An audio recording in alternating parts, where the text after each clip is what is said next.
You can hear me now. Good. Can you hear me? No, can you hear me? No, it's me. Or maybe you are on another channel. Maybe you need to change. Maybe you need to change the channel. Can you hear me now? That's one, two.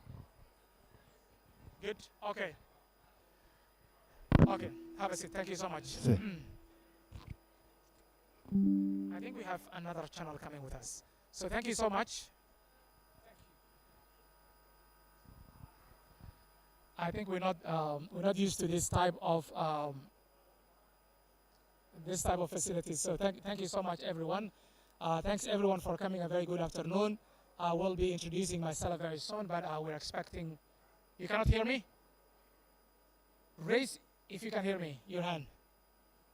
So a few people are still not raising their hand. Okay. So we will soon be formally introducing the dignitaries, as we expect the ministers. He will be here in any minute from now on. But thanks for bearing with us, and thanks for really coming to our pitch. And it's going to be a very interesting day. I think we will share with you very quickly the rundown of our program and the speakers and the main presentation that we are pitching to you today. So again, I just want to acknowledge everyone in their capacity, everyone who really accepted our invitation. We will soon be having our keynote speaker, which is the Minister of Agriculture and Irrigation of the government of Somalia. So he will be walking in any minute from now on. So as we wait, I just want to introduce myself very briefly. I am Abdi Hakim Ainte, Director of Food Security and Climate Change at the Office of the Prime Minister of Somalia, and being part of this initiative, the team that has been organizing and working over the last few weeks around the clock to really make this speech with you today. So it's going to be very interesting, and Somalia is very much happy to be part of, again, the Africa Food System Forum. Soon we will be sharing and pitching with you the presentation that we have. So the format, a bit of a house order. So the format is that we will have a moderator. Vanessa is going to be our main moderator, and then we'll have a few presenters to sort of pitch the presentation in order of a 10 to 7 minutes, very short. So in the first 1 hour, we're going to emphasize and help you run through the investment plan, the Somali Agro Food Investment Initiative that we are launching with you. And then we will let everyone speak, especially the participants from development partners, friends, colleagues coming from all across the landscape to sort of come in and comment, because this is, as you can see, it's B2B. It's going to be sort of us pitching the business proposal, and then we would love to hear from your input and thought. So it will be almost an hour that is dedicated for Q&A, exchanging thoughts and comments, your inputs and thoughts. And then we will wrap it up with another high remarks from Lawrence Haddad, who was here for a few minutes ago, but will be back towards the end of the session. So that is going to be the main format of the whole the next 2 hours session that we're going to have. Again, I just want to acknowledge your presence, you accepting our invitation to come. It's a very interesting and a very humbling experience to have a very diverse people coming from a different background. So without further ado, maybe I want to call Vanessa, but we still need to wait the minister so that he will be doing the formal opening of the session as the official remarks from the government of Somalia, as he's also the lead the head of the delegation of Somalia. By the way, we have well over 13, 14 delegates coming to the summit, so it's so good demonstration that Somalia is working on. So the minister is here, so please join me welcoming the minister.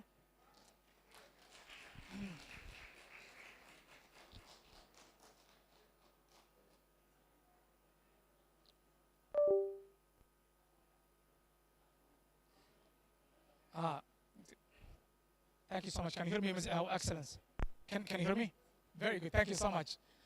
So thank you so much again. I am Abdi Hakim Ainte, Director of Food Security and Climate Change in the Office of the Prime Minister of Somalia, and be with your co-conspirator of today's initiative, the Somali Agro Food Investment Initiative that we are launching. So as I was telling, we're waiting the minister, and the minister has walked into our room, and he is going to do the main opening remarks for today's premiere launch of the Somali Agro Investment Initiative. So without further ado, please help me in joining, in welcoming Vanessa Adams, who is going to be our moderator, and then she will also proceed to also welcome other dignitaries, including the minister, to come to the forum. Then we will have the pitch followed afterwards. So thank you, Vanessa, and thank you. Welcome. Thank you so much. Which can you hear? Can you hear me? Wonderful. I don't like to stand still. Abdi Hakim is a hero in my eyes, so please applaud him. You know why? Look at all of you. This is fantastic. I've never done a session before where I hear myself talking. So I have to take off my earphones. Okay, excellent. So listen, how many of you have been, besides if you're Somalian, but actually been on the ground in Somalia? Yeah, of course, you're Somalian. But the rest of you? Okay, are you ready to book a trip to Mogadishu? Yes? Yes? Are you ready? Are you ready? Today, we're traveling together to Somalia. Okay, thank you, Minister. Appreciate it. This is the kind of security that we want you to feel when we take this adventure together of how to invest in a public-private partnership in Somalia. So the idea today is to hear from each of you as expressed earlier, but we want to hear from the ministry and the government officials the vision they have for Somalia of the future. How do we transform from the pressures, the challenges, the volatility, the climate impacts, the internal strife that we've seen in Somalia in the news for so many decades, to a driving economic force in the Horn of Africa? And that's the vision that we want to hear from each of you. So I have had the honor to work with this very dynamic team. And we also have in the room very supportive and interested stakeholders from different organizations with huge reputations. So we look forward to hearing from Rockefeller Foundation, from the Trade Development Bank, from I think we have CASA, which is a UK-funded and CLIC organization. We have organizations who are technical service providers, such as CNFA, who've worked for many, many years on the ground. Even Mercy Corps, I think I saw Mercy Corps earlier, and many other organizations. And we want to take all of the best practices across Africa and expedite and accelerate development and transformation on the ground, from farmers all the way to markets. So, Excellency, Mr. Minister, we hope that you'll share with us your vision and your passion, and also how you can see private sector in the investment coming to work hand in hand with the government of Somalia. I would like you to please welcome a round of applause from all of you for His Excellency Mohamed Abdi Hayer Mari, and who is Prime Minister, and I love this, who is Minister of Agriculture and Irrigation. Please, let's applaud for him and invite you to the podium to make your opening remarks.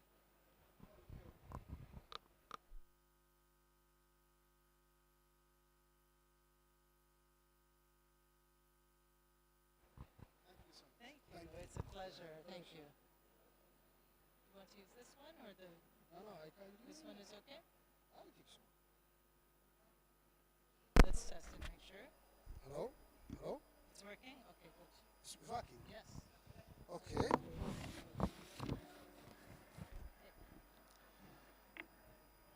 Excellencies, distinguished leaders, delegates, and colleagues, on behalf of the Federal Republic of Somalia and my delegation, I extend a warm welcome to all of you here. We are deeply grateful for your time and commitment in joining us for this important meeting for Somali agriculture, Somali agri-food investment partnership. Allow me to express our sincere appreciation to the government of Senegal and Accra and the African Food System Secretariat for convening this important forum here in Dakar, Dakar City, a city where Africa truly speaks with one voice in advancing the transformation of food systems. Somalia is a broad nation in Horn of Africa, comes here to present not only significant investment opportunities, but also a vision for resilience, growth, and transformation. Tomorrow, through the Somali Legacy Program and during the African Food System Forum, more broadly, we will share how Somalia is positioning itself as an emerging partner in Africa agricultural resilience. Excellencies, delegates, my nation is abundantly God-blessed with resources that should position us not only as a country reliant on food imports and humanitarian aid, but as a one that is food secure and capable of supplying others. We are endowed with Africa's longest coastline nation, rich in marine wealth, a livestock population exceeding 57 million heads, the highest per capita in East Africa, and 8.9 million hectares of cultivable land, sustained by 3 perennial rivers. In addition, Somalia possesses vast potential in renewable energy, as well as untapped reserves of oil and gas that can serve as a engine of transformation. There are not mere statistics, but that are strategic assets that, if harnessed wisely, can enable Somalia to become a center of agricultural production, resiliency, and shared prosperity, benefiting not only our people, but also the continent and the wider world. Somalia is undergoing a profound transformation guided by the Vision 2060 and the National Transformation Plan 25-29, as well as National Agricultural Transformation Strategy. We are placing agriculture, livestock, fisheries, and the wide productive sector as the core of our national strategy, supported by the investment in irrigation, storage, cold chain, energy, and transformation infrastructure. Today, Somalia stands at a historic turning point. After years marked by fragility, delays, and dependency on food aided or imported, Somalia is now charting a new chapter of our bright future. Our geographic position at the crossroads of East Africa and the Middle East, along a route that carries 1/5 of global trade, combined with debt-free nation, member of UN Security Council, and member of MIGA, gives us a unique advantage which attracts investors and partnership. To that end, we present to Somalia Agri-Foods Investment Partnership, a private sector-driven initiative embedded with the 1.35 billion food system program for our National Transformation Plan. Somali Agro-Food System Investment Partnership will mobilize capital to develop an integrated value chain anchored by the large farms, 20,000 organized outgrowers, modern processing of fortified foods, and structured offtake through school feeding, small, medium enterprises, and distribution programs. This initiative is underpinned by the strong logistics, quality standards, and partnership with our development partners, including WFP and UNICEF. Government will ensure the enabling environment and co-investment in infrastructure. Private sector will bring capital, technology, and efficiency. And small and Somali farmers, organized through cooperatives, will provide a backbone of production. Together, this partnership will deliver nutritious foods for Somali families while strengthening national resilience and contributing to the regional food security. The children and the people of Somalia deserve a future where their first meal is grown on Somali soil, processed in Somali factories, and delivered by Somali enterprises. This is the future that Saib seeks to realize: resiliency cultivated at home and value created within our borders, and the prosperity shared across communities. I therefore invite you to join us today as co-investors, our off-takers, and technical partners in proving that investment can succeed even in the fragile context. As I said many times, Somalia strategically located very important place where we export 7 million heads of animal to Middle East, mostly in Saudi Arabia, as well as our livestock sector and fisheries are also abundant. As I said, we have the longest coastline in Africa full of fish, as well as 9.8 million hectares of arable cultivated land. So we are in a transforming nation now, where the investment are starting now. There is some international companies and governments, friendly governments, who are investing in now Somalia, and they are making a lot of profit actually, including Turkey. They are making a lot of profit. So we thank you to our international partners who always support us to reach our vision of agriculture sector, including World Bank, African Development Bank, IFAD, FAO, the World Food Organizations, and others. So we are inviting you that virgin, untapped resource nation of all of Africa. It is a gateway between Africa and Middle East, where a lot of food is needed.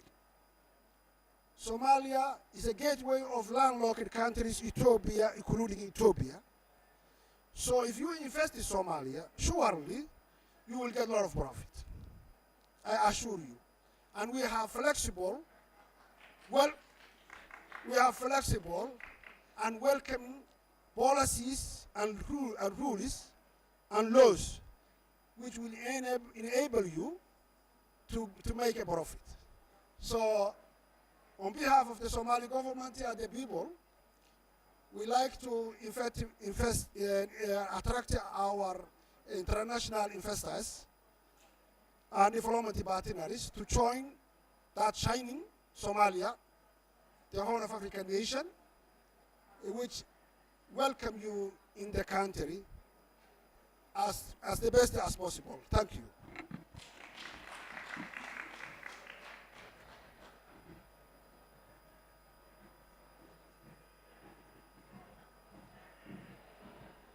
Please, another big round of applause for His Excellency, the Minister. And I think he's starting to really speak the language of business with such passion. It's very exciting to be welcomed. And can you hear me? You want me to use this one? This is better? Okay. Vous m'entendez mieux comme ça? All right, excellent. Okay, I'm okay with 2 mics, but not 0 mics. So, you know, we thought a lot about why Somalia and why now. This is something which we want to have as a theme throughout this discussion. And with that, as maybe some of you are aware, World Bank has already committed to a food security and resilience program in Somalia. And so, can you hear okay? You can hear.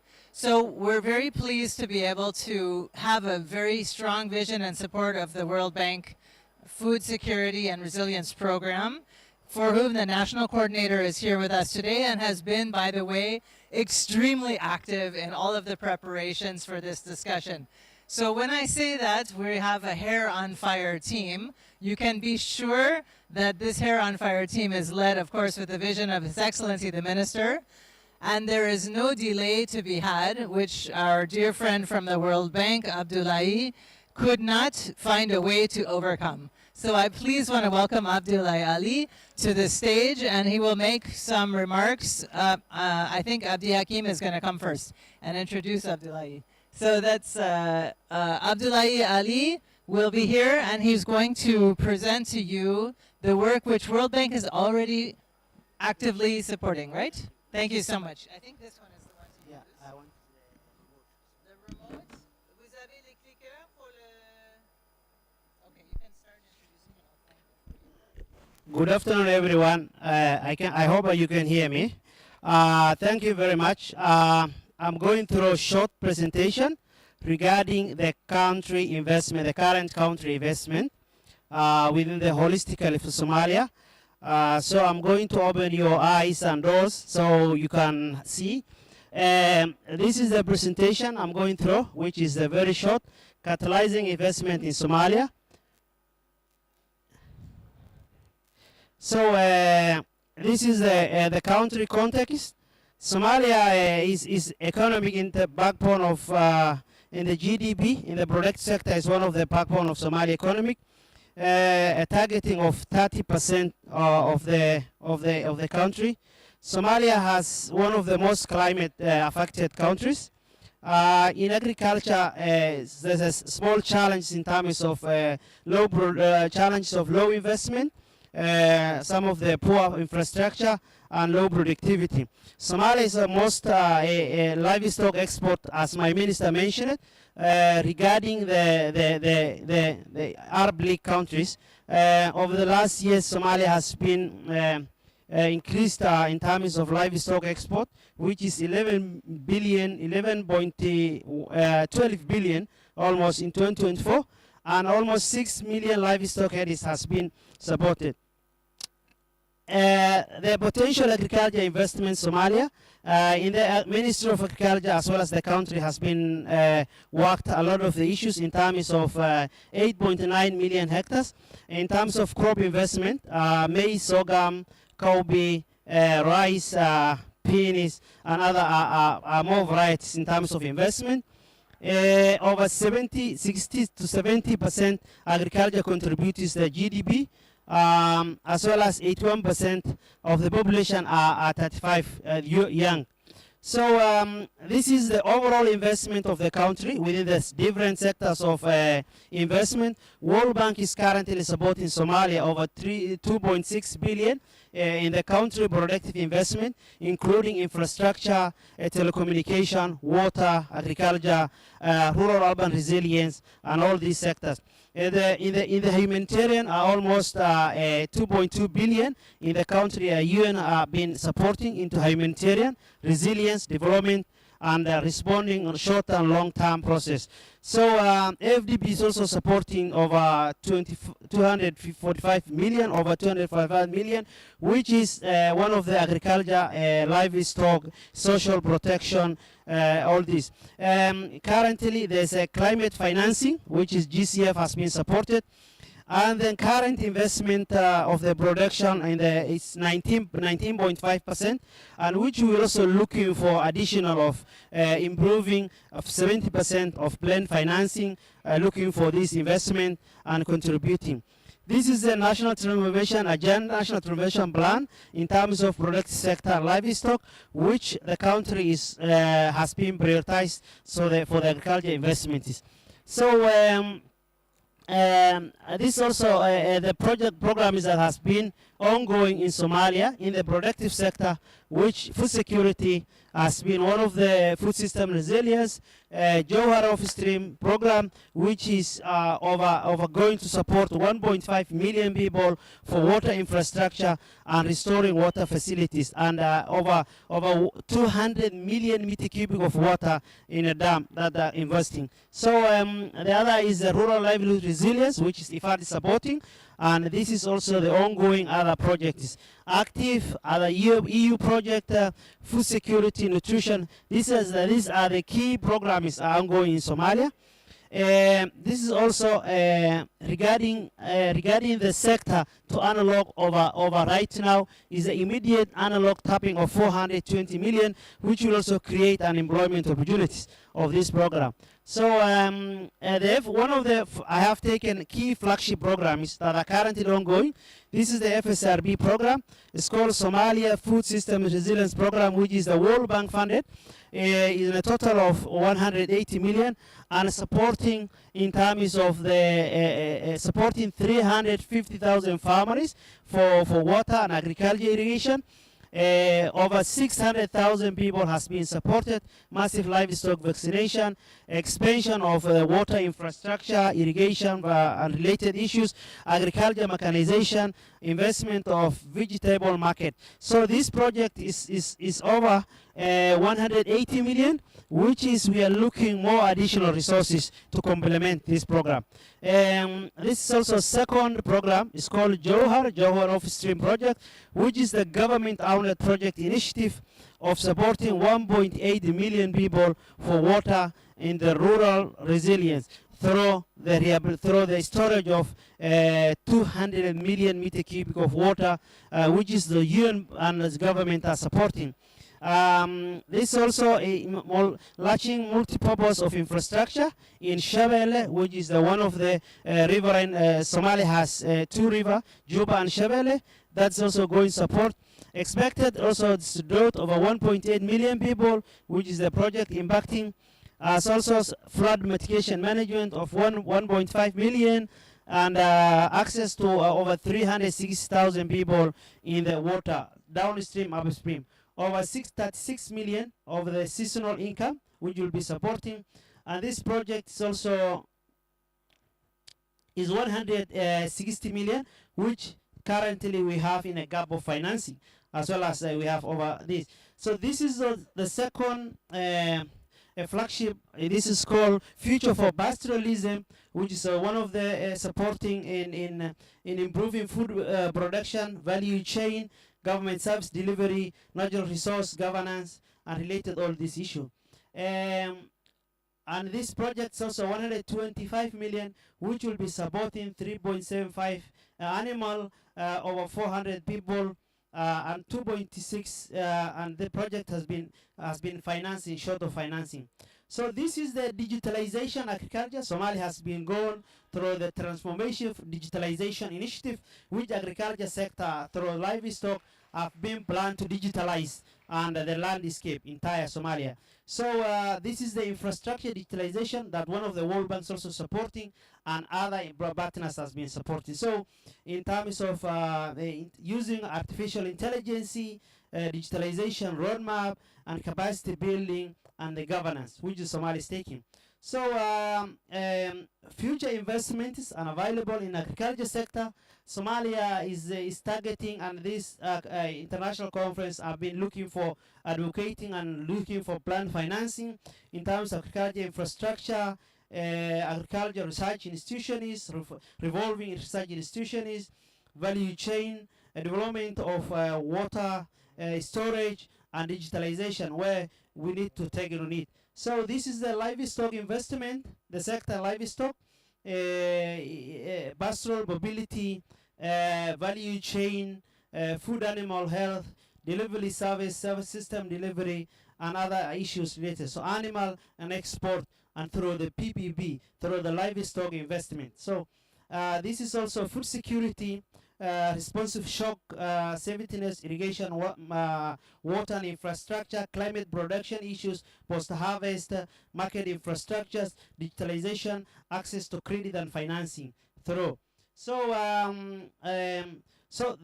as we are the government of Somalia is looking for an opportunity of pledging and looking for 1.6 million, which we are launching about also the program tomorrow, which my minister has mentioned it, about a legacy program, where we expect you to come and visit also.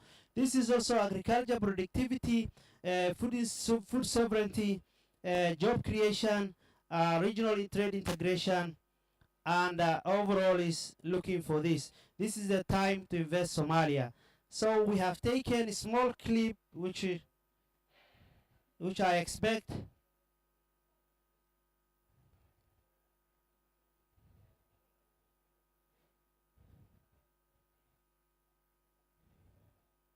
I think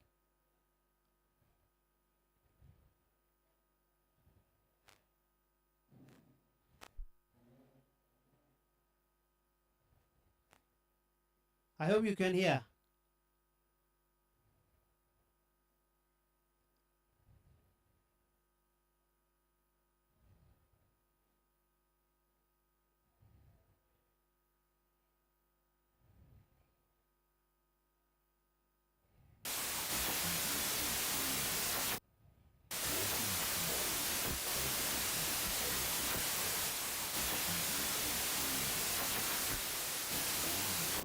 Ayaga sameynaya.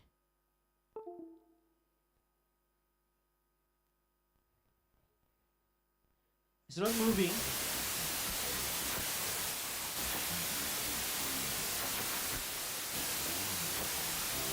thank you very much. I think we wanted to click, so I think due to the technology issues.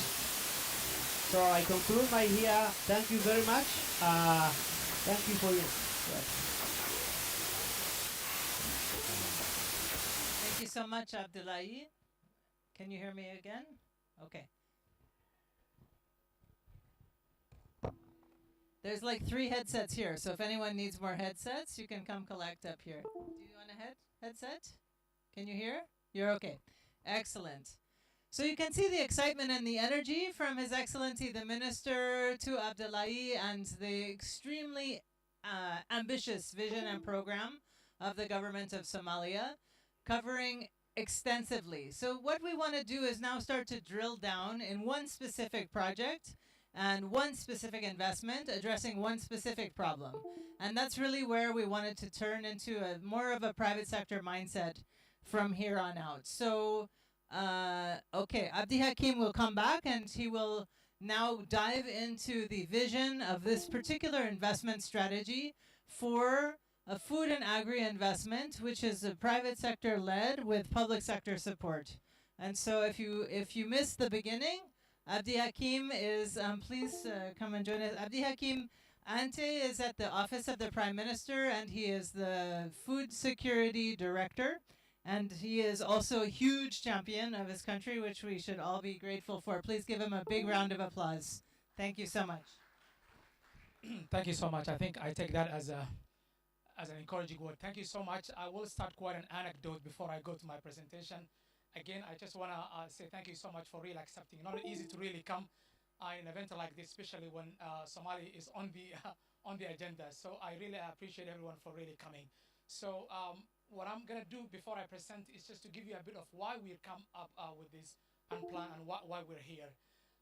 So as I was running throughout different events, this and that, I think one thing that really struck my mind is, I mean, Somalia is a country that too often is challenged by 2 emerging challenges, and at the same time, too often you're left with a dilemma. I mean, would you address with a long-term development, or you would be address the emergence, the urgent issues that are on a day-to-day basis? So you have 2 dwelling challenges, both in parallel, pressing and priorities, and you don't know which one do you really fix it. And this exactly really got me thinking, how can we as a country really come out on this challenge and really come up with a solid plan that address the long-term solution, but also try to fix the immediate, the short-term that are really stacking and sucking our energy and priorities and blood. And this is probably one thing that I really I'm so proud together with my colleagues that we have really thought of very well, and this is what we are presenting today. So what I'm going to do is I'm not going to bore too much of a presentation. Already my colleagues and the minister has set the tone for why Somalia definitely is an not only emerging but is a potential frontier for an investment, but also for partnership. And I think the tone has been very set. What I'm going to do is give you a bit of a flavor or snippet of the overall landscape and why we think this initiative would address an issue that is really putting Somalia at a risk.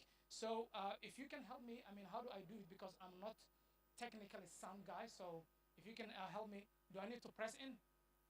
How can you put the presentation here? Okay. So it's a very condensed presentation, and the slides I think will probably be about a 20-25% slides, but gives you a raw information as to why Somalia should be really turning a page, yeah? Why Somalia should be a turning page, and why we think the current trajectory that we are in is so unsustainable in many ways, and why we think we should definitely invest in the long-term future. And this is the kind of idea that we're putting for them. And by the way, the African Food Systems is those platforms where countries such as us should showcase their strength and their opportunities. And we're so happy and proud to be here again in Senegal to presenting our story and why we think Somalia is a ripe for investment. Also is also presented an opportunity moment.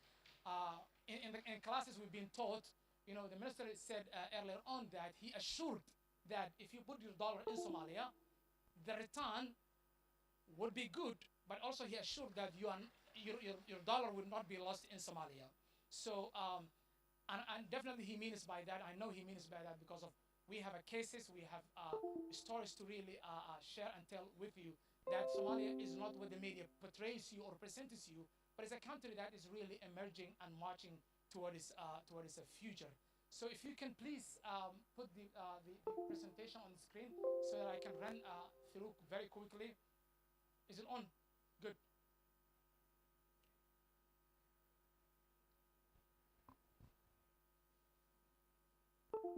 Okay, good.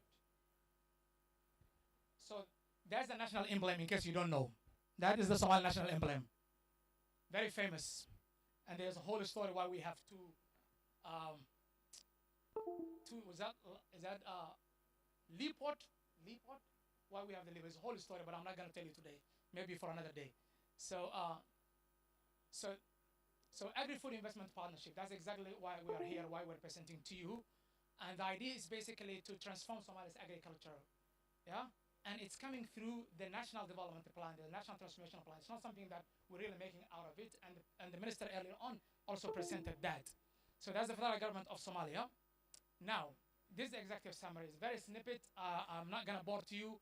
So why we're taking this initiative? Because we believe that Somalia is among the countries that are exposed to severe climate shocks that are too often impacting our society population, and then it has a cascading impact. And that cascading impact hits on the most vulnerable people. And I often say that in every climate shocks that we have in the country, it rather erodes and exposes the vulnerability of Somalia. And we've got almost 3.4 million people who remain within the bracket of IPC, either one way or the other way, either extreme malnourished or moderate malnourished.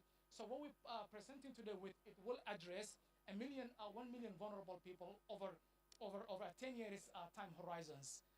And then and we're not only saying that it will address $1 million, but also we're aiming to anchor 15,000 smallholder farmers through that plan that we have in it.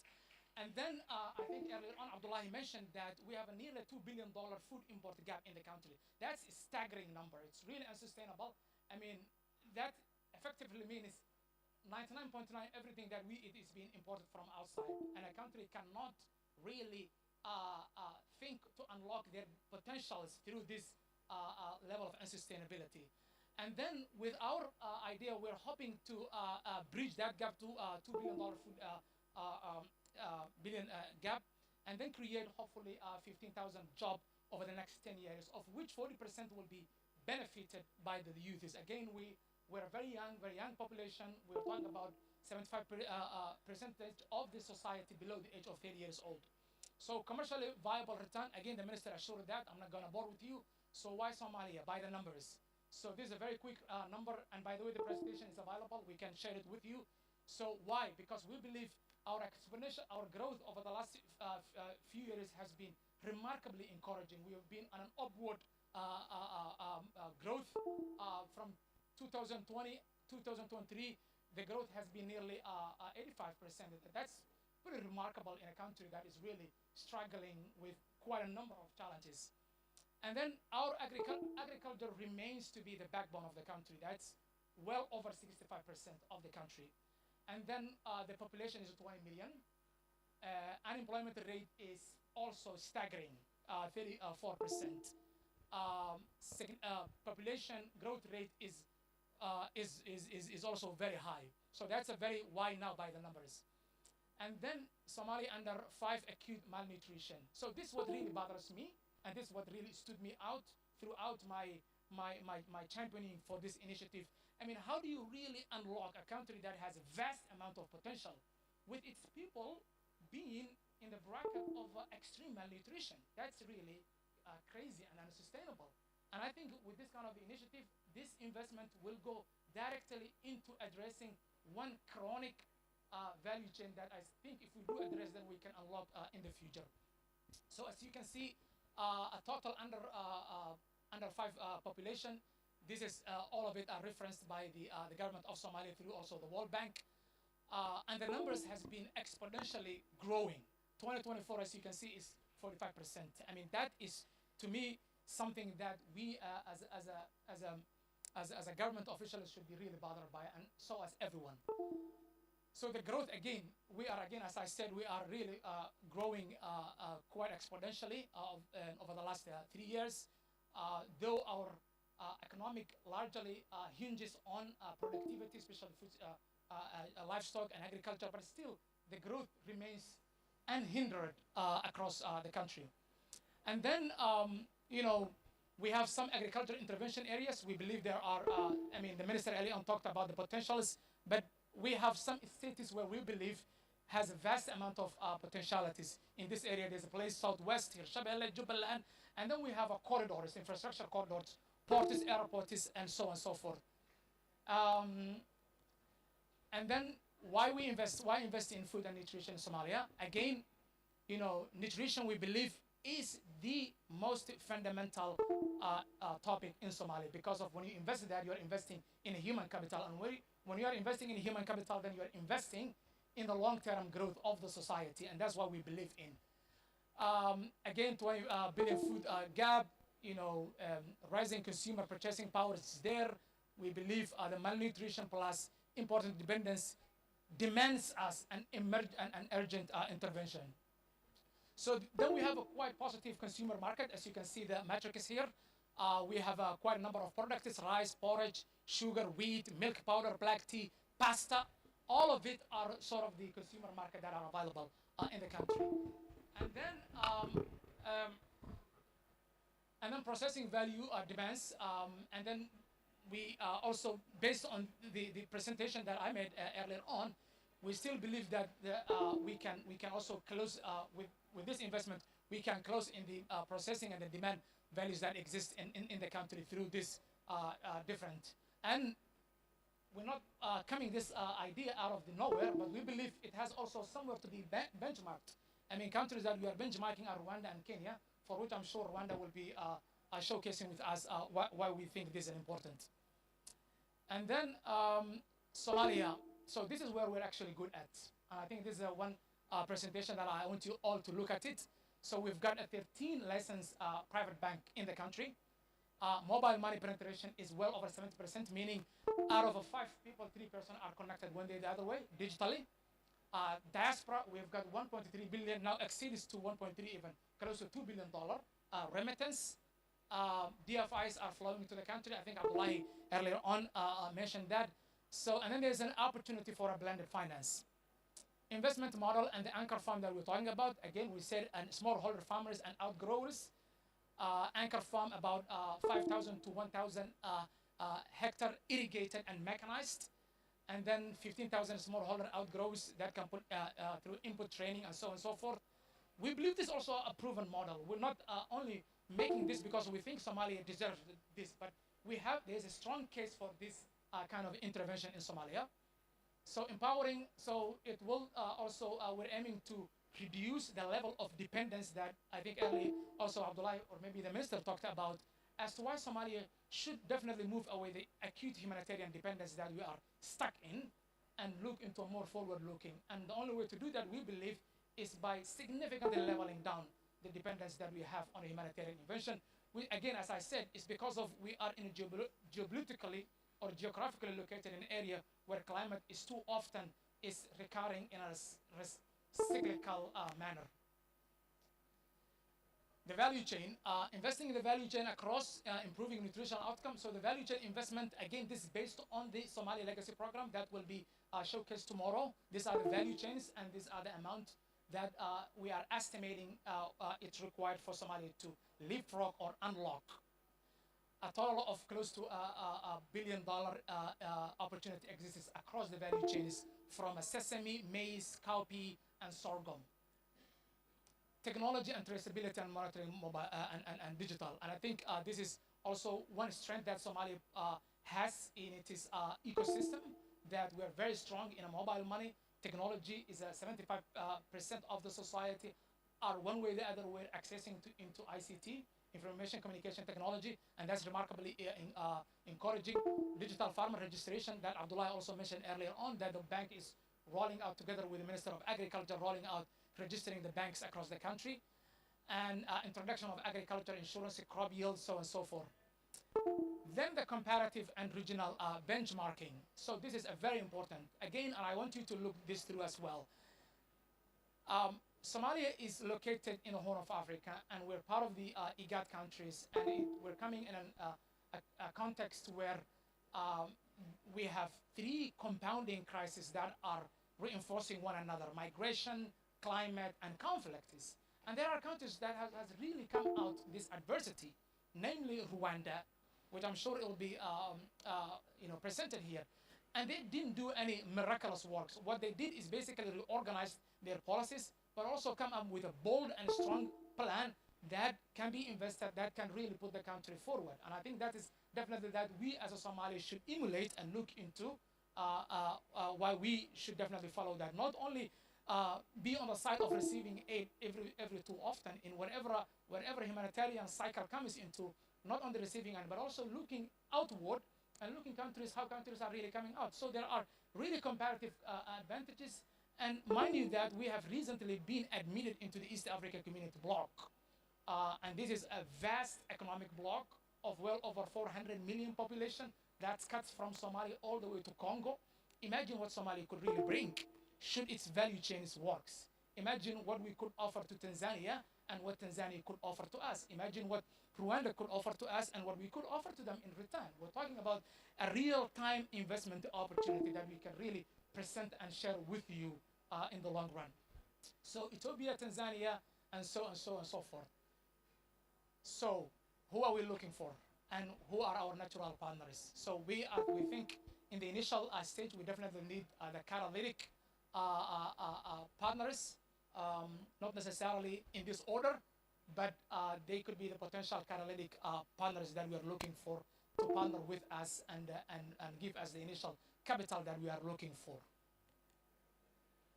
Now, Terry, it's your turn to come and tell us the model of the financial model for this investment that we're looking. Thank you, sir.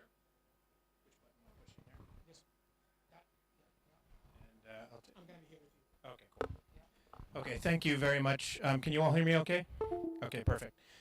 Thank you very much. So what I'm going to do today, and for those of you that are familiar with blended finance, this will look very familiar, but what we're looking to present is a phased approach on a blended finance model. And as was discussed earlier, we're going to hear from the Rwanda team who is going to present what they've done in Rwanda. So we're not reinventing the wheel here. What we're doing is creating something that's been successful in the past. And so the phased approach, and as you can see at the top here, we're going to be focused on grants to de-risk, to provide technical support, and really make investors comfortable as they come into Somalia. Phase 2 is really catalytic and innovative finance. So we talked about diaspora and the amount of diaspora capital that's flowing into the country. We'd like to tap into that, whether it's through diaspora bonds or whether it's through a guarantee mechanism where we can bring in the diaspora so that, again, we're de-risking that money. But we do believe that phase 2 is something we can focus on from the get-go as well. Phase 3 is more of commercial, private sector, and DFI money, which would be debt. And so we'll be focusing on that later as we've gone through the de-risking process. And the next slide just really shows you in a picture. So you can see here that we're going to focus on the blue box, and that's phase 1 and 2. The green box at the below is our grant capital for technical support. But you can see the focus is again on phase 1 and phase 2, with phase 3 coming later down the road. But again, that should look familiar to those of you that know about blended finance and have seen this structure before. So de-risking. So there are issues that have already been discussed by the minister, by Akim, by Abdi. So we've got risks that we have to deal with, and there's a lot of perceived risk as well. But there are real risks. So volatility, shocks, infrastructure gaps, institutional risks, so policy regulations, weak capacity, access to finance. Although we have a strong financial sector, there still are issues around access to finance. Social risks, youth, migration, instability. So we want to try to de-risk not only through the financial mechanism, but through technical support as well. And you can see some of our risk mitigation strategy here. One is focusing in particular areas, and they were already discussed, the areas which are more stable and where agricultural production is happening. So we would focus in those. Anchor tenants and offtake agreements. The idea would be to get offtake agreements early so that we have that offtake agreement and we have guaranteed offtake, and that will help stabilize volatile markets. And then risk-sharing instruments, we've talked about this already, guarantees, first loss, meager risk insurance for the country risk, climate insurance. So there's various mechanisms that we can bring to the table to de-risk this, and that's what we'd be looking to do. Structured PPPs, that's what we're talking about here today. Public and private sector getting together and de-risking and moving this forward in a big way. And then community engagement and job creation. So this is really working with those 15,000 smallholders that we talked about. It's working with women and youth in the communities to bring them into the equation. And then lastly, the diaspora involvement, bringing and accessing that capital that wants to spend money in Somalia, but maybe doesn't do it in the fashion that we would like to see them do it. So we want to bring in mechanisms that diaspora can participate here. Governance is a big piece. So as we structure this investment component, we would be looking at a governance structure where we have government, private sector, the DFIs, and catalytic partners such as are listed here. And again, no order by any means. But we would have all of these partners engaged from the get-go. Technical capacity building. This is an important piece, and this is, again, de-risking. So you can bring in financial models to de-risk, but what we want to do is bring in technical support. And again, most of you in the room will understand the technical support aspect, so I won't talk too much about it, but it's local capacity building, it's climate resilience, looking at smart practices, drought and flood early warning systems. Policy, we want to work with the government in developing policies that are import friendly and also friendly to capital that's flowing into the country. And then market integration, so digital platforms, logistical optimization, and so on. But yeah, that's really the key. And then obviously this is linked to the SDGs, and we've listed the SDGs over here: nutrition, food security, job creation, specifically with women and youth again, climate, so water usage, efficiency, effective climate smart agriculture. So we want to bring these practices to the table. And then inclusion, we talked about the 15,000, so I won't talk any further. And then the 10-year roadmap. So again, this is a phased approach. We've talked about that. Year 1 through 3, we would be looking to develop a pilot stage, a pilot farm, and we would bring in our smallholders with 2,000 starting from the get-go, and then moving and growing the program as we go. In parallel, we'll be working with local financial institutions, developing products and services that allow for money to flow into the communities as the smallholders, the rural communities, so that we can create that jobs, the job creation. I should mention, sorry, going back, malnutrition, again, that is our theme today, is really alleviating malnutrition. And so I want to highlight that here. We want to try to drastically reduce malnutrition, as Abdi has already mentioned, how important that is. Capital mobilization. So again, we're looking for private sector, government-led money to flow, so de-risking money and bringing in private sector, whether that's irrigation, whether that's input providers, fertilizer providers, what have you, but bringing the private sector to the table early so that they're engaged. And again, de-risking that is important for us. Phased approach we've already talked about. Nutrition and resilience is the key. And then value chain transformation, bringing in smallholder producers and allowing consumers to grow as well and access products. So as we talked about with, 95% import of agriculture products, we want that to be locally led now. So that's the idea behind this investment. And then the SDG impact. So key takeaways. You want to take it? I'm going to hand back so my colleague here can talk about the key takeaways and the ask from our partners. Thank you very much. So thanks, Terry. So the takeaway is, and the ask is in the order of $100 million out of the 1.3 billion that the minister earlier on alluded in his remarks. And these are the different phases that we are allocating and looking for that ask, investment. So the grant capital commitment for the initial is about 10 to 15 million capital that would be used for the visibility, the agricultural expansion program, feeder program, farmer supplier link, food certification testing to meet WFP UNICEF high food safety standards. And then also the partnership engagement that I think has been discussed across the presentation through the off-takers of WFP, UNICEF, and so on and so forth. So that said, you'll be asking what's next.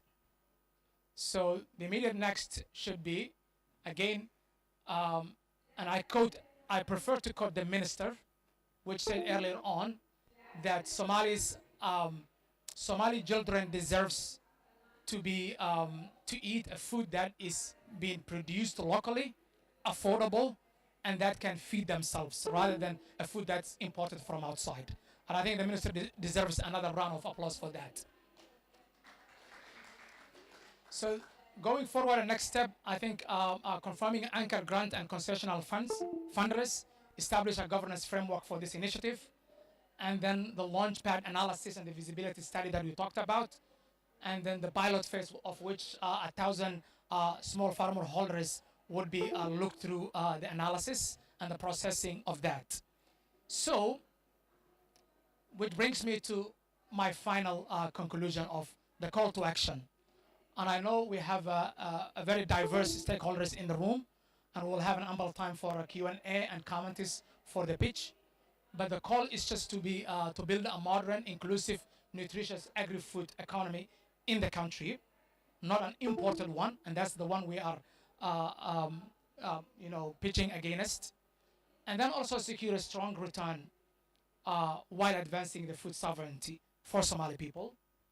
And then finally, help Somalia to transform into a sustainable, food-secure society rather than being dependent on an imported food from outside. So, without further ado, and we're hoping next time when we come to you for the Africa Food System, wherever the next year will be, I hope we'll be presenting to you again how far we've come along with this bold initiative. And with your help and contribution, as they say, if you want to walk alone, just what was the if you want to walk alone, walk, was it like if you want to move fast, move with a team. But if you want to walk alone, just walk by yourself. So we want you to walk with us on this important, bold initiative. And then I'm going to invite our next presenter will be someone who can show you what does this initiative actually looks like in real time. So I'm going to invite Abraham, who is the CEO of the COO, not the CEO, the COO of the Africa Improved Food Nutrition from Rwanda, to help us run through the kind of initiative that we pitched to you, how it works in our neighboring countries such as Rwanda, and how this could be a catalytic for countries such as Somalia. So please join me in welcoming Ibrahim.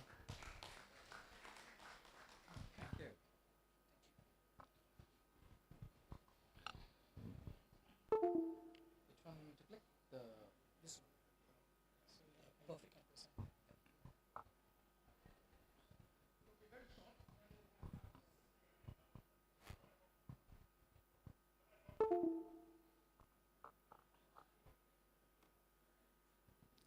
Good afternoon. Am I audible enough? Thank you.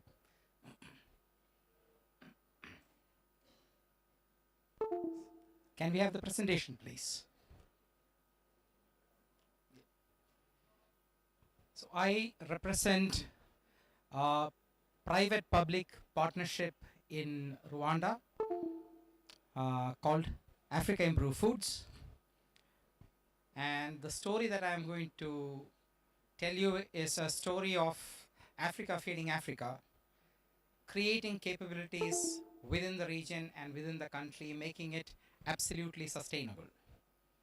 And this is done by ensuring that the business is profitable and the capabilities are embedded locally.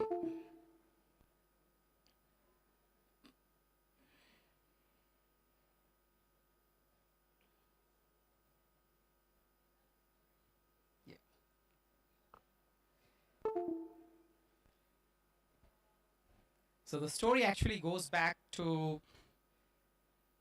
2014 when the president, looking at the malnutrition numbers within the country, requested our founder to actually establish a local solution rather than look for products coming out of let's say Europe or US or Asia. It is far more practical to actually have this done locally, because as and when the demand moves, it is far more easier to actually manage it. And more important, it was essential that every dollar that was being spent actually runs through the local economy and create a multiplier effect through value created at the farmer level, at various service provider level.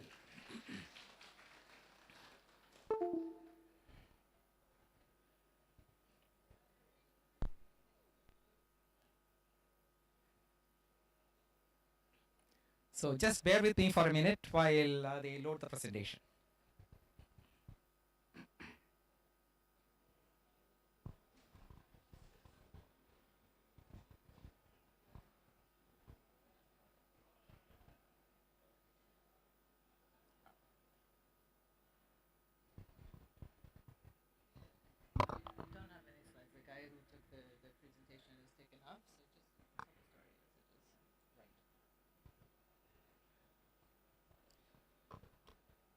So just give me a minute, please.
Vanessa, any luck?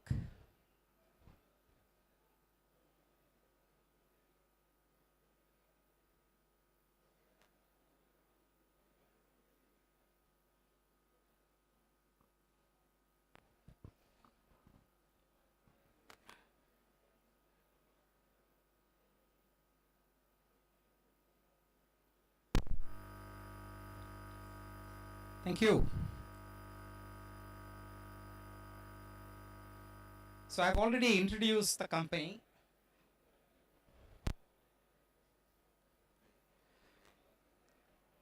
A very quick recap on the history. Audible? Perfect. So we actually started our business in 2016, so almost 9 years, with the aim of helping the government and other agencies fight infant malnutrition within the country and in the region. 2016 we started, 3 years later we were EBITDA break-even, and 5 years later we were net profit break-even. So remember, this is a private company doing a business within the country. This is not funded through grants, etc. The business model consists of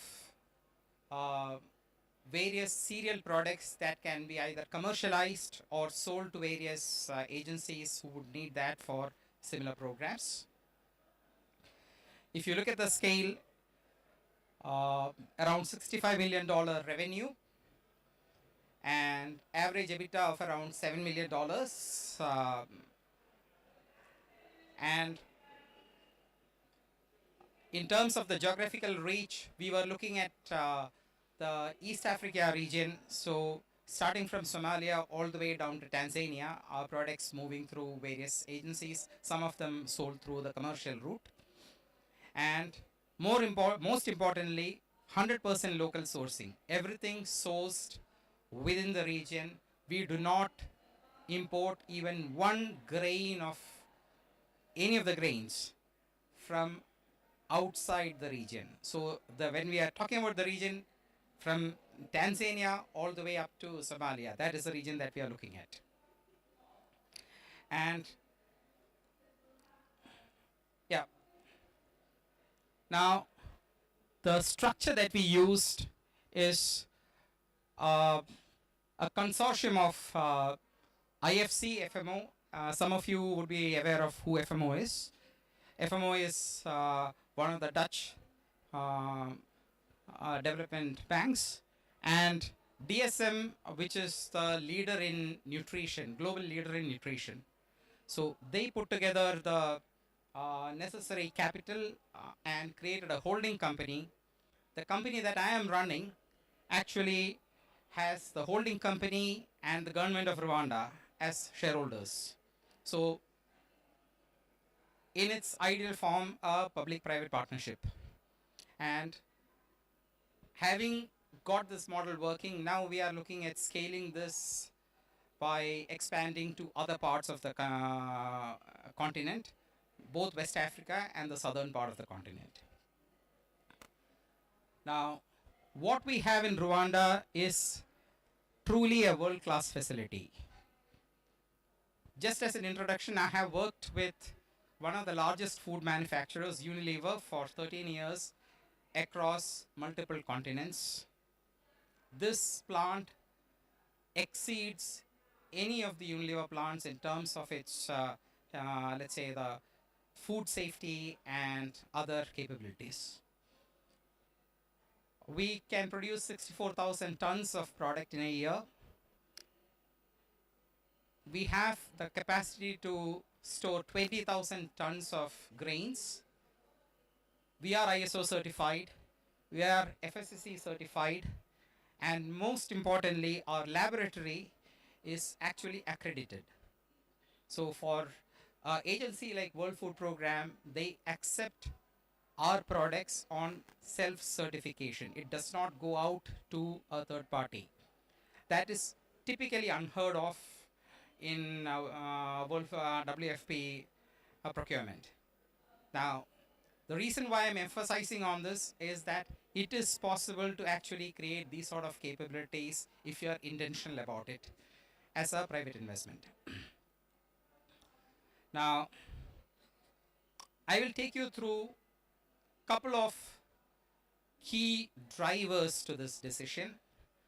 One of the problems that we were having was a very high malnutrition within Rwanda. So when the president called our founder, the level of malnutrition or the stunting, let's say, stunting was almost 1 in 2.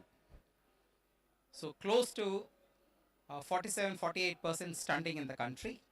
And it is not possible for any country to actually look forward and be economically strong if half your workforce is unable to reach their true potential. Now, the answer to that is to actually fight that malnutrition by providing the right intervention for the mothers and the infants. Now, it is not possible for any country to do that by importing these products from very far away with all the uncertainties in a supply chain. And the solution was to actually create a set of products. So that is where the intentionality of the government of Rwanda comes in. They formulated a set of products, one meant for the mother and the second one meant for the infant from the age of 6 months, covering the first 1,000 days. The idea being that if we can actually ensure the right level of nutrition during the first 1,000 days, then we have sort of conquered a large part of the problem. And the target groups, again being the mothers, identified by the various local governing units of the state, and the infants 6 months upwards. And the products are purchased by the government from AIF and distributed free of cost to this vulnerable population. So the two products, the yellow one is the one for the mother and the green pack is the one for the children. In fact, in terms of its nutritional content, it is slightly, the green one is slightly higher than what Super Cereal Plus is formulated at. Now, the second problem we had was that if we have to do it with locally grown grains, then we have to buy Rwandan maize. Now, because of the agroclimatic conditions, during the harvesting time, it usually rains and the grains tend to have a lot of aflatoxin. Aflatoxin doesn't kill people overnight, but a continuous exposure to aflatoxin leads to very high incidence of liver cancer. Again, something that if you are talking about nutrition, then we also have to make sure that the product that is going to the children is really safe. And when we started our program during the first year, while I have written 90%, we were rejecting 98% of the maize that we were trying to source. Now, again, the answer was in terms of working with different partners to create solutions impacting the entire value chain. So one was with the help of the Ministry of Agriculture, we changed the entire sourcing model. So usually the grain was sold as the loose grain and priced in the market as the loose grain. So then the ministry comes into the picture and talks about a conversion ratio between the cob and the grain, which the farmers accept, and then we are able to price it as cob. So we are buying the cob. The reason why we are buying the cob is, one, if you're buying the cob, then there is no a rupture or wound to the grain at the time of purchase, and therefore reducing the chance of the fungal growth and therefore the aflatoxin setting in. Now, last year we sourced 100% of our maize locally. Earlier it was from Tanzania and Uganda and Rwanda, and last year we actually were able to achieve 100%. And this is maize where the aflatoxin levels are less than 5 parts per billion. And we are actually currently running at 3 parts per billion. WHO standard 20 parts per billion. Again, if you're intentional about it, it is possible to do it. Second, we were working with a lot of smallholder farmers.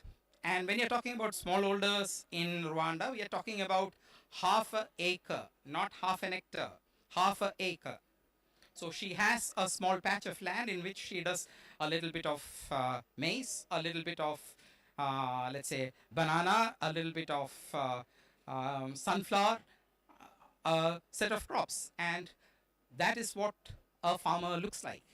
Now, the only way we can actually improve her income is actually introduce better farming practices,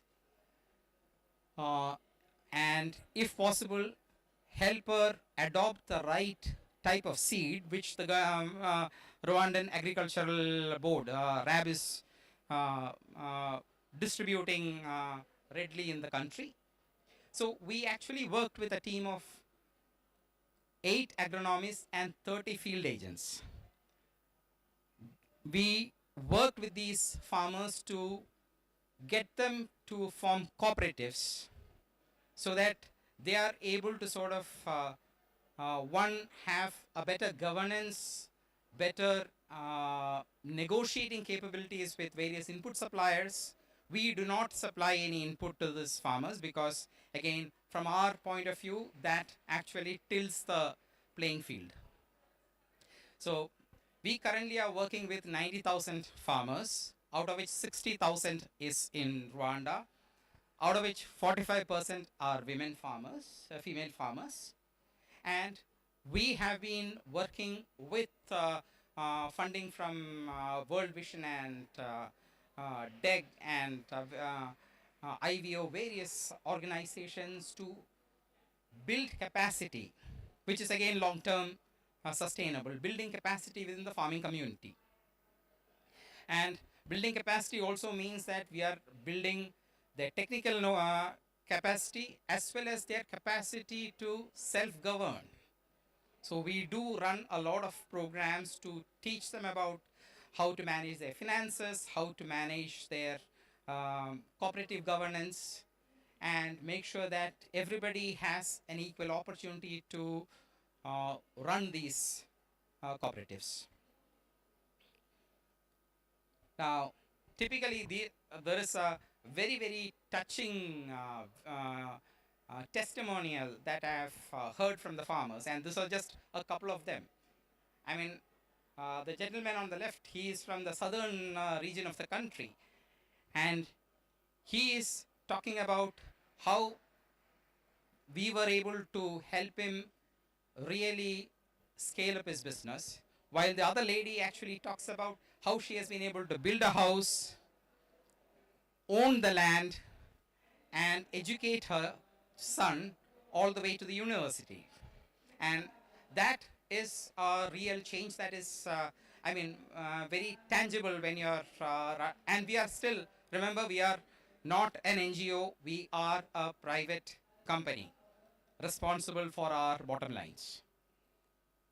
Now, the impact is very, very clear. This is a study done by CHAI, because CHAI was initially involved in advising the government and setting this up. So they did a post-implementation study across 3 years. So 2017, 18, and 21. So if you look at stunting, 47% coming down to 33%, 35%. So almost 1 in 2 coming down to 1 in 3.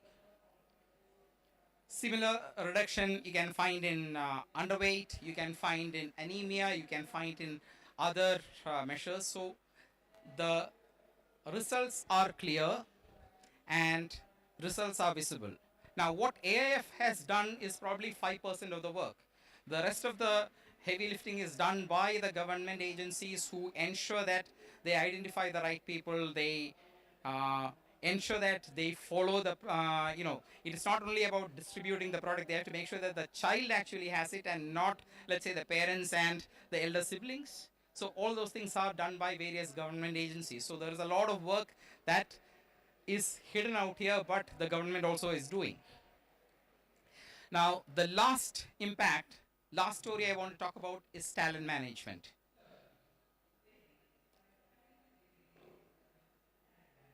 If I go back to my graduation years, I graduated and joined Unilever, and when I look back at my batch, most of my batchmates are CEOs across the subcontinent in various industries. So we always prided that Unilever in India was not a factory of talent for the country.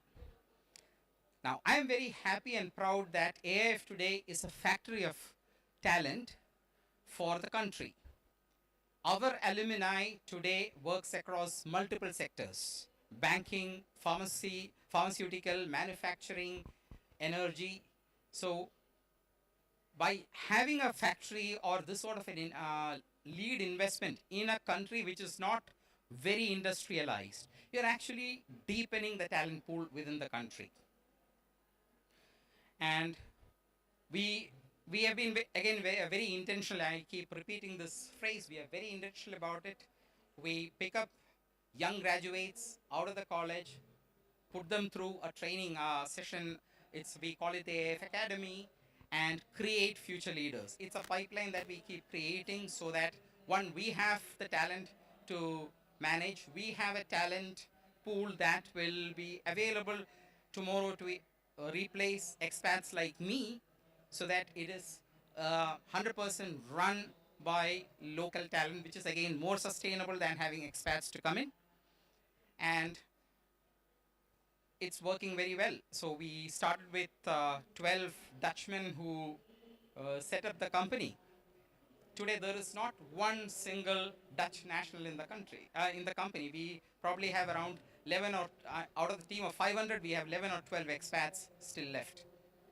So that, and if I look around, maybe around 80 to 90 people working in other companies in senior positions. BioNTech has recently come in, their head of quality from our company, their head of safety from our company, and we are very proud of it. So that is the last piece. So if you look at it from any perspective, any sort of slice that you want to take a human talent, it's working well. If you want to take the malnutrition, it's working well. If you want to look at the farmer angle, it works well. So, and it is scalable, it is sustainable, and you can actually repeat similar solutions in other countries. Thank you.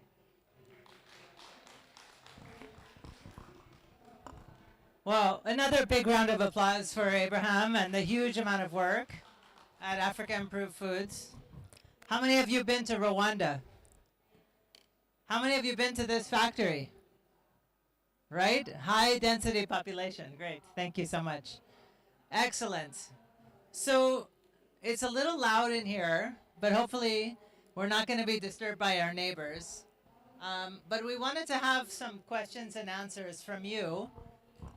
Your questions about the presentations, your questions to the team from government of Rwanda, your questions even about how this model could work in Somalia. So we want to open up to you all to see if you have any questions. I know it's been a long afternoon. It's quite hot. It's very loud. But we want to hear from any of you who want to comment, contribute, or propose to join the initiative and the partnership.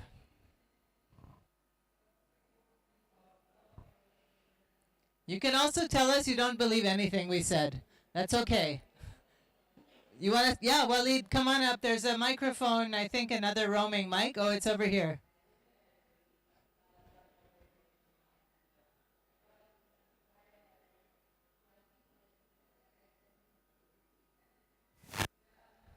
Just a quick introduction and then any Hi- questions? Hi, my name is Waleed. I'm a startup founder. We do agricultural risk analytics and work with value chain accounting softwares. For the presentation, amazing work you're doing.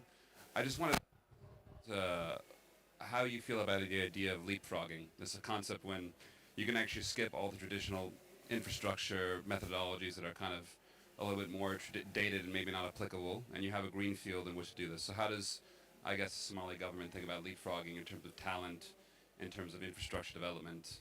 That would be interesting to hear. Great. Abdi Hakim, do you want to answer that? Okay, Minister? Okay, please. Why don't you take the, take the microphone and just let us, yes, hear from you. Thank you so much. Probably I didn't catch the name, but my name's Ahmed Kenan, Senior Advisor with the Ministry of Agriculture. Very much pleased to hear on the leapfrogging. And of course, in terms of innovation and looking at the cutting-edge technologies that are around the world. And we look forward and we wish to hear more on that so that we can catch up. Nowadays, the world is moving more faster with technology and innovations, particularly on AI, and what good lessons we can learn or borrow. That will be very pleasing to hear. Thank you. Great. Willingness to catch up and use technology, use everything that's worked around the world. And for those of you who have been following, actually there is a seed company already operating in Somalia. And so people might be thinking that private sector is not actually operating, but we also know that the technology available, data connectivity and cell phone connectivity in Somalia is presumed to be better than in most other countries in Africa, right? So I'm quoting what I've heard. I have to test it still. Any other questions or comments or inputs from anyone? Please let us. Oh, good. Great. Now we're getting going. Just give us your name and. Good afternoon. My name is Henry Mibe. I do work for Kabi as the manager for digital development. We are looking forward to collaborating with the Ministry of Agriculture in Somalia. But I wanted clarity in terms of farmer registry or digitalization. You know, if you want to targeted information, you need to know your customers. So, for example, if you want to deliver advisories to farmers through digital tools, you need to know what the farmers, the size of the land the farmers has, where they are, etc. So maybe let me just hear from the team from Somalia. What are their plans in terms of digitizing or registering the farmers? I know in Kenya, they have done a wonderful job in digitizing close to 6 million farmers. And right now, they're able to provide subsidized fertilizers. And at Kabi, we are leveraging platform to deliver pest alerts to farmers. And so just to get clarity in Somalia, what are their plans? Thank you. Thank you very much. I'll go respond the question regarding the question about know your farmer. Somalia has been the program of the World Bank is currently supporting agriculture digitalization and DCAS. So digital climate advisory services, including a farmer registry program, e-extension services, as well as supporting information. As well as one of the issues integrating subsidy program about fertilizer. Somalia initially used to be a fertilizer ban. Now it has been uplifted. So the government is currently already has been set up some perimeter of in terms of law enforcement. Somalia has been developed something an institution called SARIS, Somali Agriculture Regulatory Inspection Authorities, which is called SARIS, which has been passed by parliamentary. and it has a seed system and certification process. It has also reduced the bill is regarding into the quality issues in terms of management. So, and we have also conducted something called mapping out digital agriculture, which we have conducted, and the assessment which World Bank was supporting, the FSRB is currently drafting, and we are going to publish. And we are currently working within the World Bank, and we are going to learn Kenya as well as DICAS. Ethiopia is a DICAS, and Somalia has already been started some technology data registry. About over 200,000 farmers have already been registered through one of the Africa Development Bank project. And again, we are going to target over 2 million people. After the assessment come out, we are going to develop the system, and through the period of the project are going to target to register 2 million live agriculture farmers. So which the ministry is going to transform entire agriculture sector through digitalization, which is we are going also to do data for soil health data and mapping out. Already we have did land survey, which is one of the swallowing program is the FAO. So the government is transforming entire agriculture through digitalization. So DICAS is one of the issues: farmer registry, e-extension, subsidize of the seeds, fertilizers.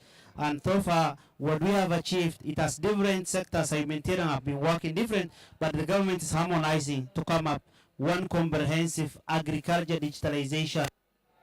So I stop here. Thank you very much. Thank you, thank you. Let's continue. I think there were 2 more questions here. I would like to recognize Director General Ismahan from CGIAR, who's just joined us. So hopefully she'll be able to come and make some remarks as well. But please go ahead and ask your questions.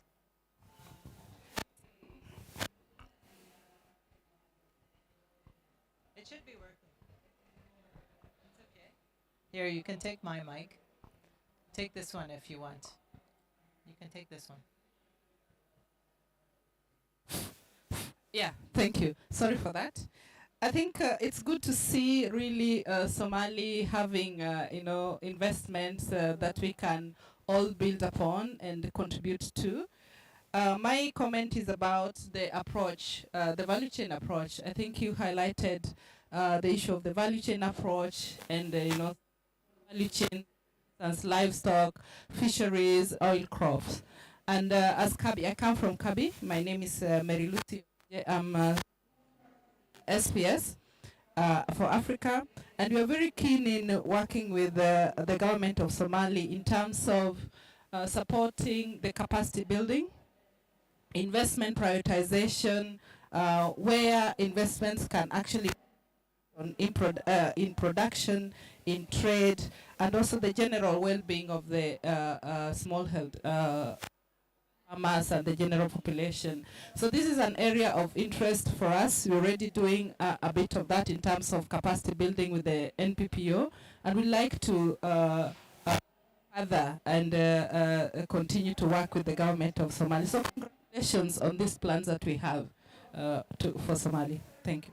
Thank you so much, Mary. And that's 2 cabbies. So maybe we limit the cabbies and try and hear from a few other organizations. But young man, please. Can you hear me? Yes. So my name is George Njuguna. I'm with Sustainable Agriculture Foundation, leading the seed system work. I'm quite excited to see what the minister has mentioned about the private sector driving growth and moving from humanitarian to a private sector. I have a lot of interest in Somalia, personally, because I was born and brought up just next door there. So I understand a couple of things, and I've seen, and I believe there was a time when Somalia was a big exporter of bananas as well, sesame. So it's vision that needs to come back, and then driving the whole, there's a lot of, let me not repeat what Abdi Hakim has mentioned, but it's private sector. So the same model that has worked for the financial institution can work. And if you're able to do that, we are happy to support in terms of assistance on the seed system, making sure that there's a serious commercialization pathway for seed system. There's a policy in terms of making sure that different models for delivering seed are tried and tested and actualized. So thank you. That's my comment for now. Thank you, George. And I'm happy Kenya is in such support of Somalia with all of our Kenyan partners. So, Madam, please. Yeah, go ahead. Hi, thank you. My name is Efi Hadjinicolaou, and I'm the head of partnerships for an organization called Access to Nutrition Initiative. I would like to thank all the speakers for the good presentations and primarily for the vision that there is behind these presentations and the effort that is being made for Somalia. A comment from my side and linking to what was just said is how important the private sector is, but also how important nutrition is. And nutrition was mentioned in terms of stunting, but I think it's important to think nutrition in broader terms. Nutrition as an investment case. There is data showing that nutrition is a solid business case and should be thought throughout the population.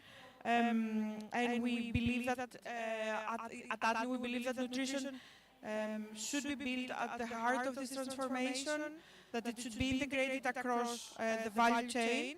And we also know that there are a lot of existing investment frameworks that can be adapted, and through the adaptation of these frameworks, private sector investments can also be attracted that will help scale up this initiative. Specifically for fortified foods and value-added processing, I think that is also important in terms of growth. So I just want to say thank you. I'm glad to see this vision for this nutrition hub, and we're happy to be part of this journey. Thank you so much. If you don't know about ATNI, we can link you afterwards to this great initiative and nutrition. Betty, let's hear from you, and then we'll go to Betty after. Great. Good afternoon. Can you hear me? Yeah, so when I got the invitation, I was like, should I or should I not go? The invitation to this. And then I was like, we have like a sizable community of Somalis in Zambia, because I'm from Zambia. And I'm leading ID Insight, which is a data analytics, research and advisory organization.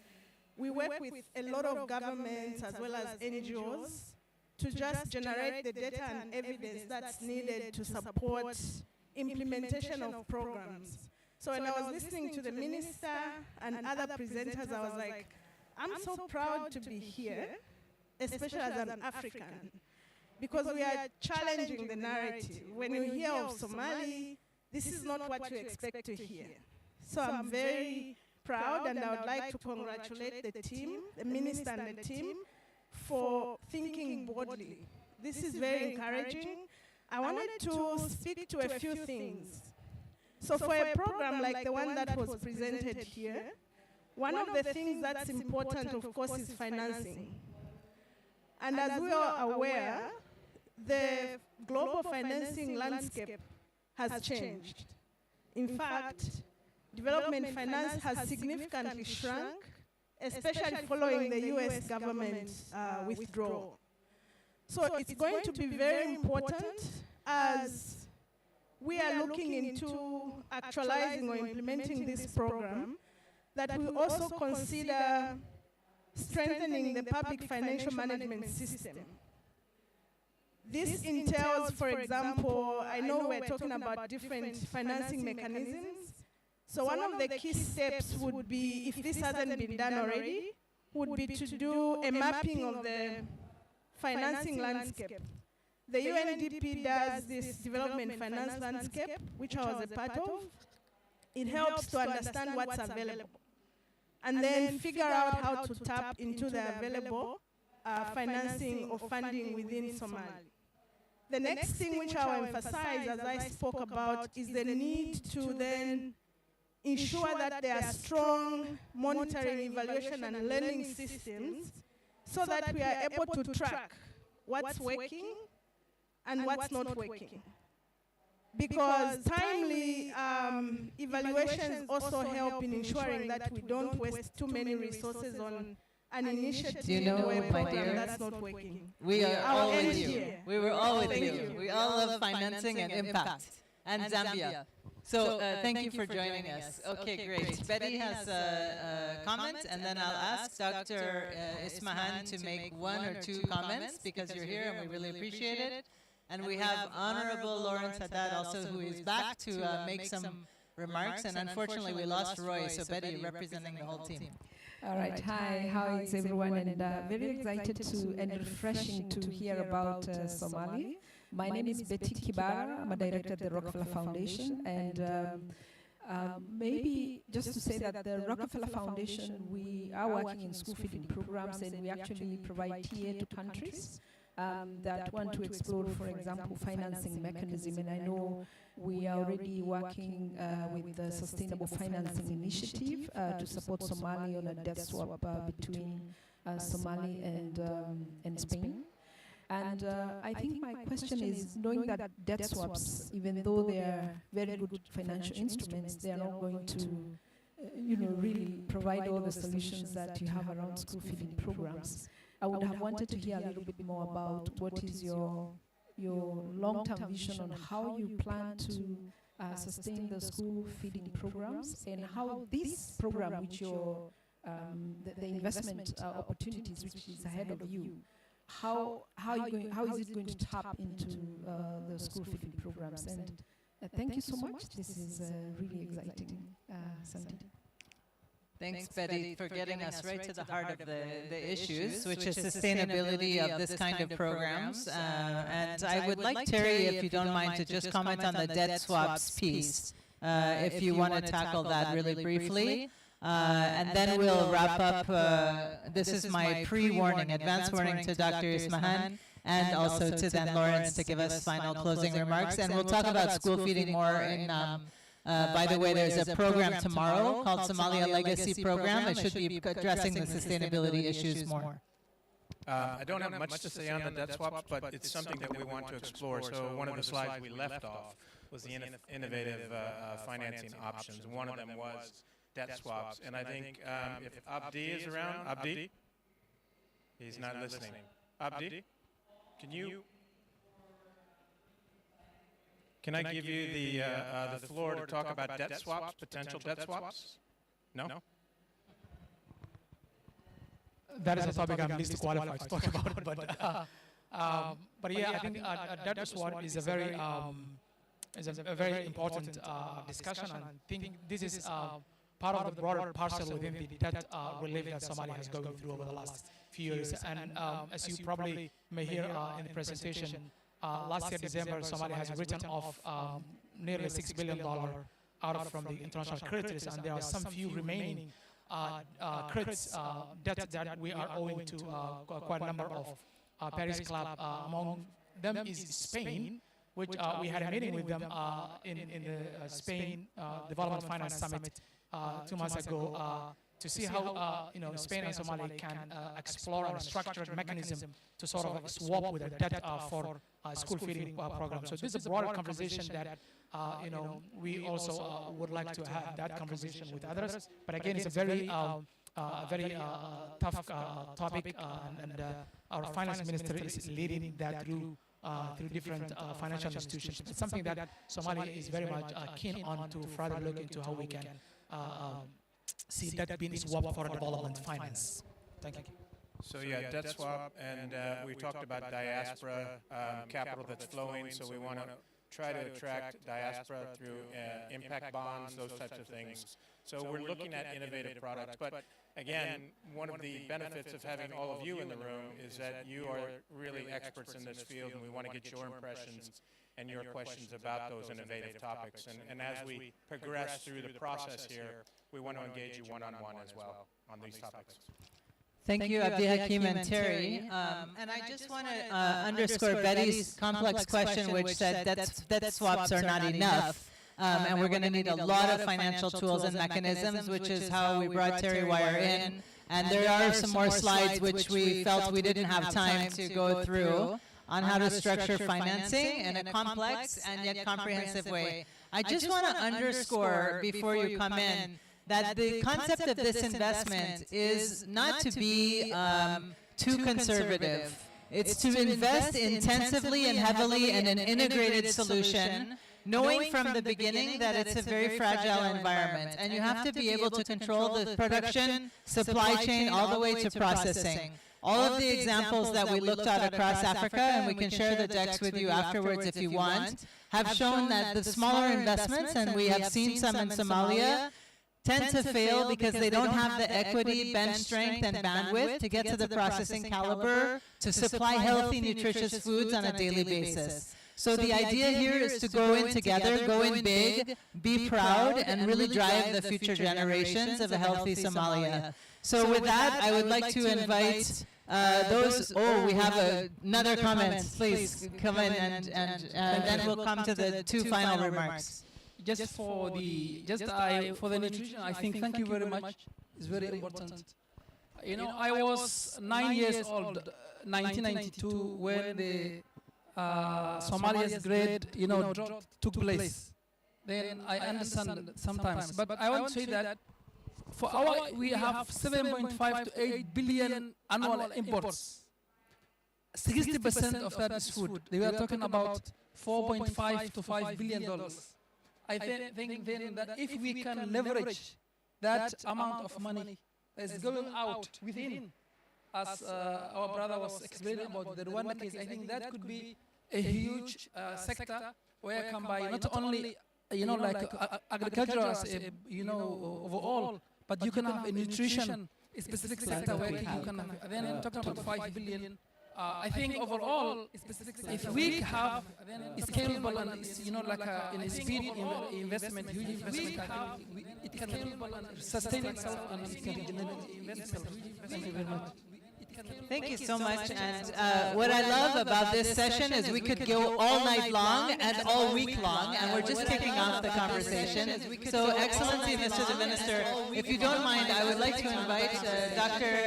Ismahan Alawi to bring her vast experience and army of resources to comment on this initiative. And then we'll come to Lawrence Haddad, who is a global leader in this nutrition space, recognized globally.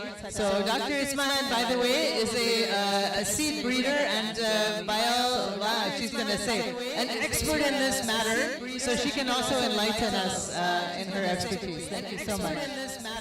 So she can also enlighten us in her expertise. Laurence, Laurence, come up with Ismahan. Mr. Minister, Excellency, would you like to join us on the stage here for final remarks? I know it's a bit uncomfortable, but it's much better for our photographers. Yeah, because it's really for, thank you. And I won't be long. So what I like about what I heard and what I read in the synopsis that I got is that it is focused on nutrition. So that's the first thing. So the region, East Africa, requires really a lot of nutrition-based products and highly nutritious, let's say, dense food. So this is very important. The second point is definitely that you come with an investment plan. So you're not starting and then you will say later we're going to get the funding for it. So the starting point, having the right investment, the right plan in place, Minister, kudos to you, congratulations, this is very important. And maybe the third point is that Somalia is able to produce a lot of things. So when you talk about nutrition, the first ideas that come to mind, it's livestock. It's a livestock nutrition. It's seaside. All the fisheries, the algae in the fisheries. So there is a lot of basic product that exists in Somalia, and that could be a lot. And I hope really that this will provide enough employability for the youth, enough also economic empowerment and opportunities for the youth. So from my side, it has to be based on innovation. So we can't really buffle science and buffle innovation. It's a moment where we need really to analyze it, get the right technologies, to produce better, transform better, and to reduce waste and loss. So this is a low-hanging fruit, and CGR stands ready to help Somalia with any knowledge that we have. We are here to help you, and we will be very happy to be part of it. With any knowledge that we have, we are here to help you, and we will be very happy to be part of it. With any knowledge that we have, we are here to help you. Okay. Hope you can hear me. Okay. Yep. So I'm embarrassed 3 times over. First time I'm embarrassed is because I probably know the least about Somalia than anyone else in the room. It's because my apologies for that. Second time I'm embarrassed is because I'm a bit late to this session. I should have been here much earlier, but I got detained in another session that Ismahan was in earlier. It's not her fault, but I got detained in another session. And the third thing I'm most embarrassed about, really, is that GAIN operates in 8 African countries and 4 Asian countries. And none of those countries have a fragile context. They're not fragile economies. And I was contacted by Adi back in April or May, and he said, hey, it was much more polite than this, but he basically said, hey, how come GAIN doesn't do any work in Somalia and countries like Somalia? And I didn't really have a good answer for him. It's kind of path dependency, really. But I started thinking about it, and food systems is what GAIN does, food systems for improved nutrition. And in a fragile context, you kind of more than in any other context, you want to move multiple things forward at the same time. And food systems gives you at least the possibility of doing it. So it's very important to have food systems, to think about food systems in a very more fragile context. And in addition, food systems give you a sense of where the trade-offs are. You're trying to improve animal health. What is that going to do for your emissions? What is that going to do for your food loss and food waste? What is that going to do for your jobs? And Somalia, because I did my research once Adi had contacted me, and it seems to me that Somalia has a number of very short-term things it has to somehow get right in a very difficult context, and then a number of medium and long-term things. And I think, so on the short term, for example, getting micronutrients to people living in fragile contexts, that is classic large-scale food fortification to people through school meals, through social protection programs. That's classic. But you want to do that in a way that lays the groundwork for the long-term challenges. So you want to do it in a way that stimulates local production, improves productivity of nutritious food. And a food system perspective gives you all of that. So I'm feeling a bit less embarrassed now. GAIN will commit to supporting this initiative, which I think is so important. I think innovation in finance is so important. There's no situation where we cannot innovate to get finance to the people who can use it to advance nutrition or any other goal, any other SDG goal. The failure is imagination. It's a failure of imagination to not be able to do that. So we have to do it. But the one final thing I want to say is that what's going to make this 100 million fund happen, I believe, and I believe it will happen, is the drive from the government. Without the drive from the government minister, none of this is going to happen. You are the inspiration, you are the platform, you are the glue that makes everything else work. And from what I can see, you have no deficits when it comes to that space. And we at GAIN will be doing everything we can to work with the CG and others to support you in this.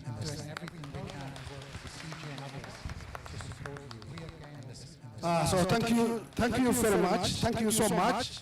And once again, I thank you for all of you for coming to this Somali investment partnership meeting. I thank you a lot, and I thank our partners here and you. Actually, as I said, as the Somali government has established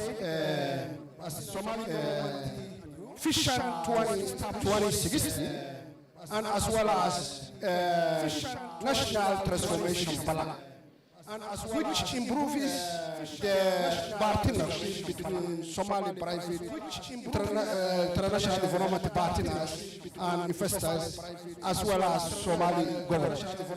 So we have a system which is flexible, available, affordable. And as well as, and we are ready actually as a government to lead the country to have a very important and useful food system, which is including nutrition. I have said here, that Somali children, Somali people receive food, locally grown, nutrition, daily service. Somali proverb says, if the false story is killed, truth cannot reach. Truth cannot reach. So maybe Somalia has been disseminated that Somalia is a place of insecure, a place of terrorist, a place of maybe what do you call the ocean, those are hijacking. Yeah, violence. But that is fact now. Somalia is back. Somalia belongs as a member. Somalia is back. Somalia is a member of Security Council.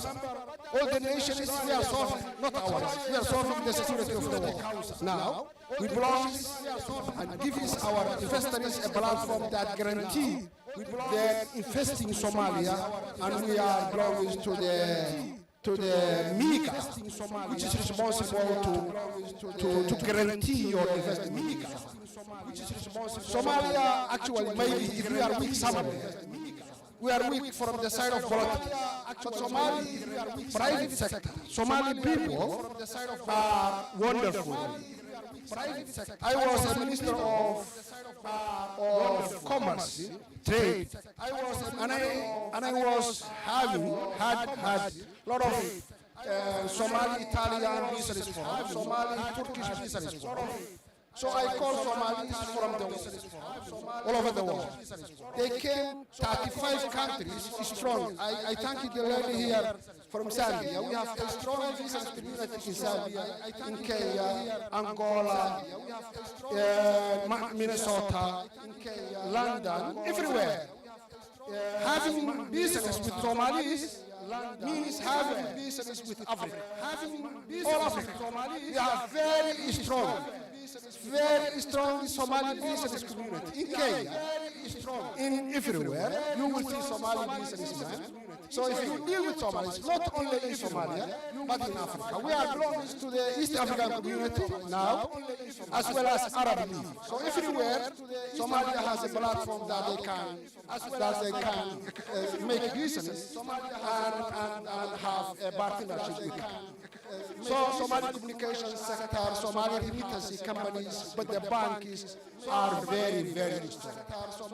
And Somali government is ready to give you a platform that you can co-invest in Somali private sector. Thank you so much. Thanks for everyone. Thanks for Haddad and Dr. Lasha and Excellence. Thank you so much. Also, thanks to our partners who also made this platform happen, such as Atlas. Let's give you a round of applause. Atlas from the team.